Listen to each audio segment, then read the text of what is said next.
आपण जे आता सध्याची जी माहिती व्हिडिओ आपण बनवतोय तुमचा पहिल्यांदा परिचय द्या. किती दिवसापासून तुम्ही येत आहे काय एक 9-10 वर्ष झालं इथे. नाव सांगा.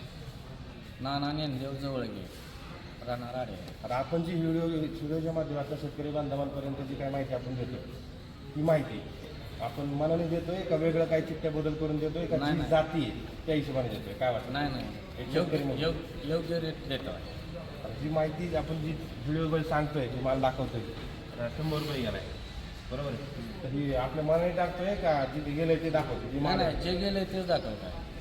तर ह्या मार्केटबद्दलचा केडी चौधरी डायम कोर्ट या इंदापूरबद्दलचा तुमचा अनुभव आणि तुमची बघण्याचा दृष्टिकोन काय ते आम्हाला जरा तुमच्या भाषेत सांगा. नाही, इथं जरी माल आणलं आणि पुण्याला जरी नेला माल तर रेंज एकच निघते आणि जसा माल आहे तशी क्वालिटी असेल तसं रेट पण चांगला काढते. बाकीतल्या व्यवस्थेबाबत काय बाबत शेतकरी आता आपले जवळचे शेतकरी बांधव काही हे वर्ष थोडेफार काही लेट बागा सेटिंग होतात काही टप्प्याटप्प्याने येतात काहींचे समजा आता काढण्याच्या लेवलवर आलेले आहेत त्यांच्यासाठी तुमचं काय असेल?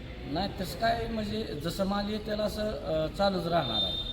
आता लई नवीन नवीन चालू झालं आहे त्यामुळं का नाही जरा थांबून शेतकऱ्यांनी माल काढलं म्हणजे मार्केट अजून वाढेल. पण हां आणि तुमचं जे तुम्ही किती किलोमीटरवरून येत आहे आणि त्याचा तुमची ह्या मार्केटात तुम्हाला झालेला फायदा किंवा तुम्ही तुमच्या अनुभवानुसार तुम्ही जी काही फायदा करून कशा स्वरूपाचा घेता या मार्केटला ते सांगा.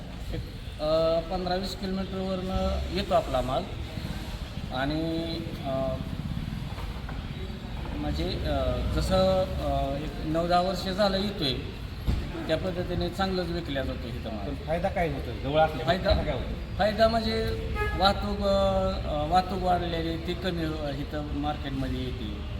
परत पुण्याला न्यायचं म्हणलं तर व्हिडिओ काढल्या ते काढायला तुम्हाला तेजीमध्ये दिला त्यात तुम्हाला पैसे इथं मालाची करण्यासाठी संधी निर्माण झालेली आहे का? नाही, संधी झाली की नाही. कारण तुम्हाला रोजच्या रोज मार्केटला यायला भेटते जवळ असल्यामुळं. हो, त्याच्यानंतर तुमच्या बागेतला आलेला माल तुमच्या हातात तुम्ही काढून त्या ठिकाणी ताणताय आणि फ्रेश माल इथे विकताय. हो, फ्रेश मालाला त्या ठिकाणी तुम्हाला 2 रुपये नक्कीच वाढून भेटतात. हो मिळते. मिळतात का नाही? हो मीच मिळते, बोलतो. मिळते. नाही मिळतात. ठीक आहे, मी शेतकरी बांधवांना हे सांगेल की आता यावर्षी आपल्याला जास्तीत जास्त शेतकऱ्यांचे कसं जोडले जाईल आणि त्या हिशोबाने आपल्याला चांगला माल यावर्षी या ठिकाणी खेचून व्यापारी वर्ग पण आपण जोडतोय आणि व्यापारी वर्ग पण उत्स्फूर्तपणे या ठिकाणी प्रतिसाद देतोय. केडी चौधरी डायमी कोर्ट इंदापूर केडी चौधरी उत्पन्न बाजार समिती जी आहे इंदापूरची त्या ठिकाणी आपल्याला ह्यावर्षी जास्तीत जास्त आवक जर या ठिकाणी आली असेल तर प्रचंड प्रमाणात ताकदीचा ग्राहकसुद्धा या ठिकाणी अवेलेबल झालेला आहे. तरी बिंदास आपण या ठिकाणी या